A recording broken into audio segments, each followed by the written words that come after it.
John Fund is an editorial writer at the Wall Street Journal, author of Stealing Elections, How Voter Fraud Threatens Our Democracy, and Princella Smith is the chief advocate at American Solutions. Princella, let me start with you. All right.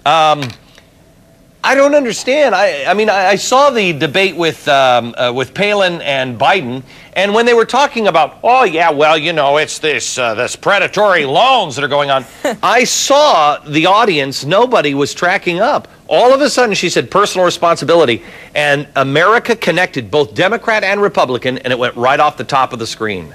Why are we not hearing this? Well, the message is really simple, Glenn, and it's interesting that you used the predatory analogy because that's exactly what we talked about in our newsletter today. Look, you get a lot of talk about predatory lending, but I'll tell you who's going to win. It's going to be the group that comes out and says, let's talk about predatory politicians. Let's talk about these people who think that big government is the answer to everything. And let's talk about these people who don't want anyone to take any responsibility for anything. And I'm saying that includes Secretary Paulson and the Bush administration. No one wants to take responsibility for anything. Everyone wants to bail out everyone with everything. And that's precisely the problem. You're exactly right. We need to move from talking about predatory lenders to predatory politicians. Thank you. And you know what? And people who are taking the... I mean, who thought that you should take a 110% loan? who thought that was a good idea? You were too stupid to own a house. I'm sorry. The American dream is the American dream that you have to earn, not what Obama is trying to turn it into, the American promise. John Fund, why doesn't John McCain actually come out and say, you know what? The first thing we're going to do, because this is what I would do at my house, is cut spending. Across the board, 10% cut everywhere.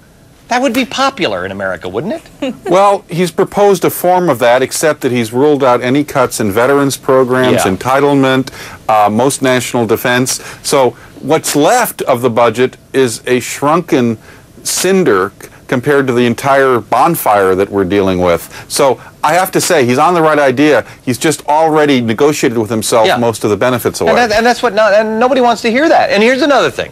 Again, I know we're playing the why isn't somebody doing this game, but I just took some clips. And we just took the clips, we just went back into the archives, and we just took people who claim that they're on our side. They're the ones that are they're going to be the watchdogs now, make sure that nothing goes wrong. Why is this not a John McCain commercial right now? Watch this.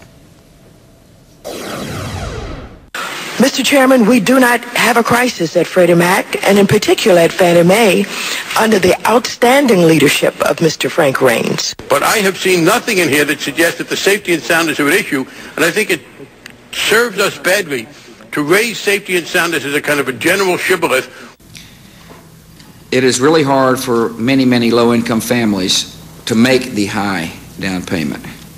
And so that's why I've proposed and urged Congress to fully fund the American Dream Down Payment Fund. These are very strong, viable entities. Today, the capital they have is good. It's in excess of what required under federal law. This is not a time to be panicking about this. This was the last one was from July. Why are we not seeing these everywhere? I think it's the good old the good old boy network where nobody wants to throw anybody underneath the bus because they all got their hands dirty. Princella? I tell you what, Glenn, they need to throw both parties under the bus. I tell you what, it is absolutely asinine that we spent that much money for that ridiculous piece of bailout that was passed. Let me tell you something. For that argument that more regulation is needed, I want everyone to hear this loud and clear, including the McCain-Palin campaign. The board that oversaw that had over 200 people that were supposed to be controlling that, and we still got put into this mess. Yeah. I don't understand. I'm with you, Glenn, and the American people don't understand. Then tell me this again. Why doesn't he say this? Why doesn't he get on tonight and say, America, we can't afford more taxes. We can't afford it. We can't afford more spending. And Barack Obama says that he's going to cut for 95% of the people. That includes 45% of the U.S. population that pays zero income tax. For the first time in American history, people who pay zero income tax every year will get a check from the federal government. That is not a tax cut. That is a handout. Right or wrong, John?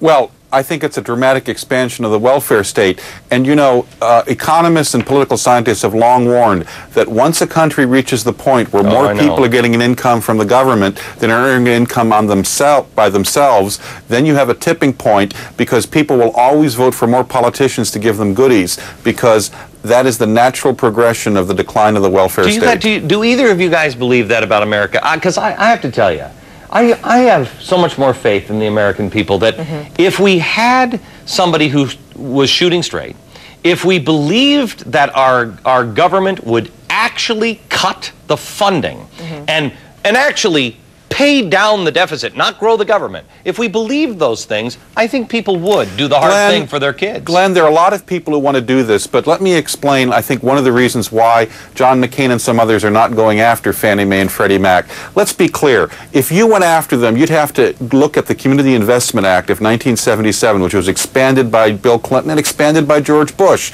And this was basically saying, banks are not making enough loans in low-income neighborhoods, and if you don't make enough loans, we're going to prevent you from merging. We're going to slap sanctions on you. And there's a racial component here, because not all, but some of these people were racial minorities. You'll get the charge of racism. Princella, they did it yesterday with Barney Frank. Am I a racist to say that there's some people that shouldn't get a loan? And those people, doesn't matter what their skin color is, if you can't afford it. You're absolutely right. And I'll tell you another point that I want to bring up here, and that's how much money went to Acorn. People are looking at what immediately just happened. Think about that $300 billion housing bailout that happened this summer. $500 million of that money went to the far left-wing, crazy, radical group Acorn. Okay, when we come back, Princella and John, stick around for a bit, because I want to get into Acorn. And